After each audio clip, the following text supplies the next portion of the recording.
Content warning. The following is a fairy tale involving both large spiders and physical abuse.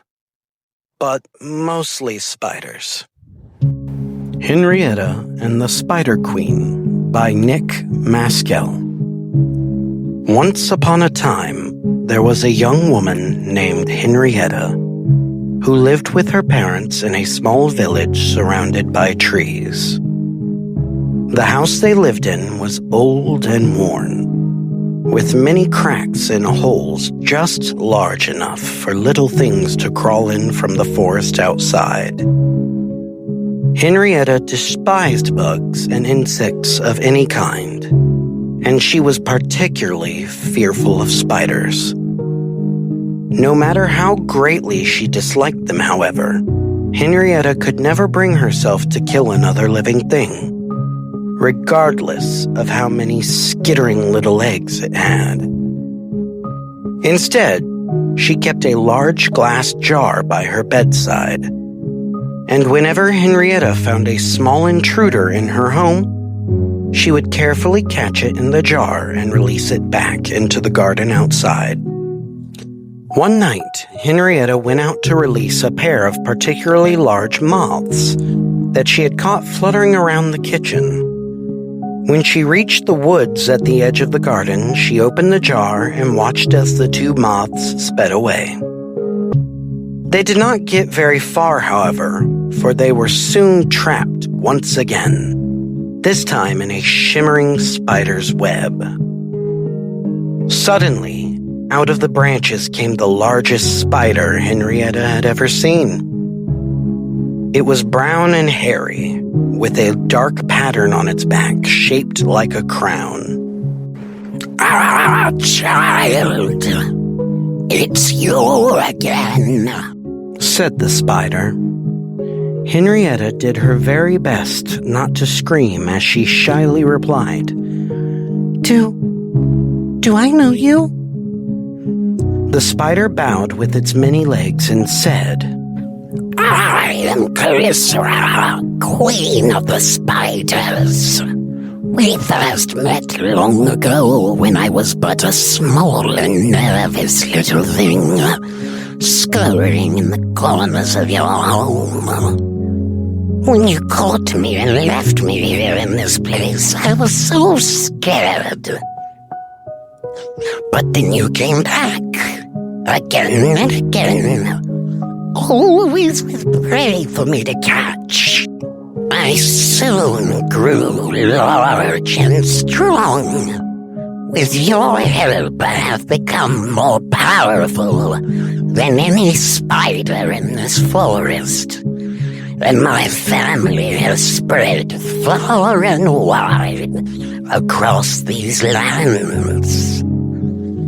You have been my benefactor, child, my champion, and in recognition for your service, I shall offer you one favor.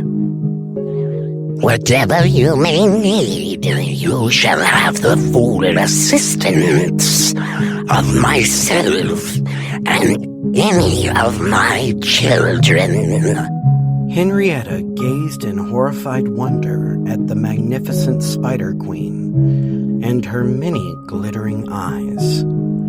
She could feel her terror slowly fading as the significance of the Queen's offer grew louder in her mind.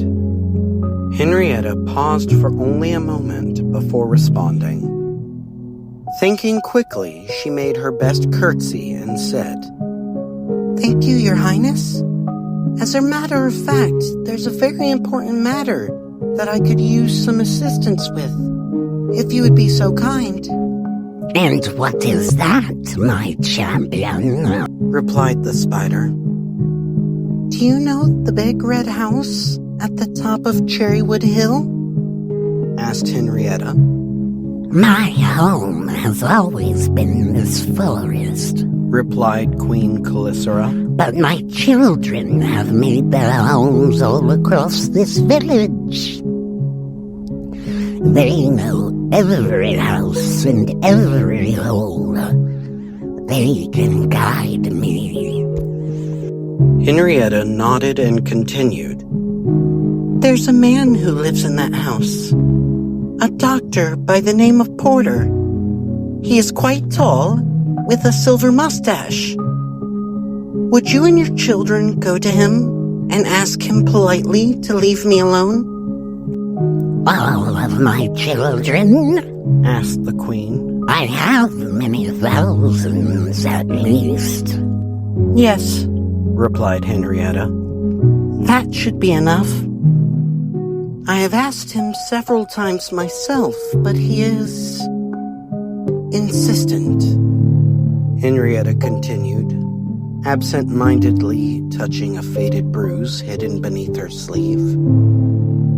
Perhaps if you and your family were to ask him, he would finally listen.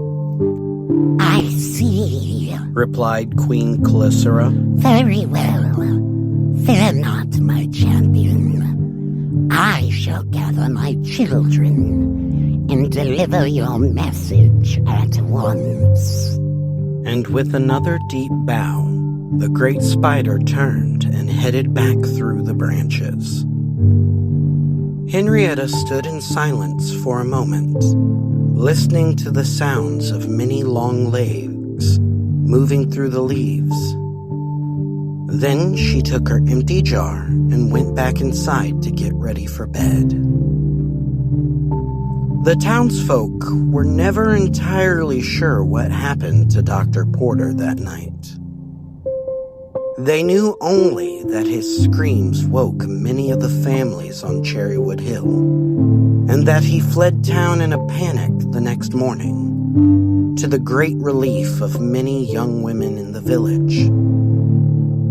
Some say he died of heart failure shortly after leaving.